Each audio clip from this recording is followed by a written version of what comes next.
Research has shown that students with higher levels of social and emotional competence do better academically, they do better behaviorally than students with lower levels of social and emotional competence.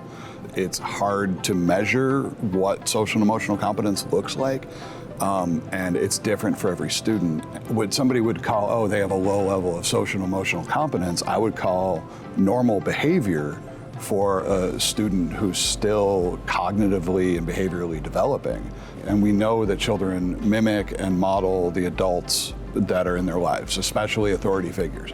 So we have to, as the teacher in the room, we have to be the ones that are modeling what we want to see. So it's not about just minimizing behaviors we don't like. It's about giving them the space to feel, empathizing with that, saying we understand it, and then dealing with that regulation in an instructional way like we would anything else.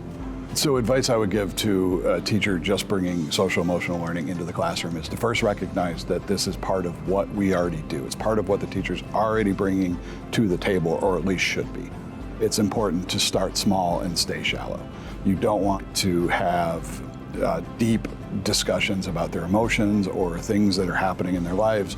You want to talk about general emotions, general feelings. You can bring in how did you feel when with a student, or what was a time you were frustrated or angry. Be honest with the student and say, this is how I'm feeling, this is how I react, or here's how I reacted, especially if we do it in a way that is not the best way to handle a situation, because we're all human too, and teachers hit a frustration point. They might raise their voice, they might say something that they didn't want to say. Be honest with that and say, I made a mistake, and be open to apologizing.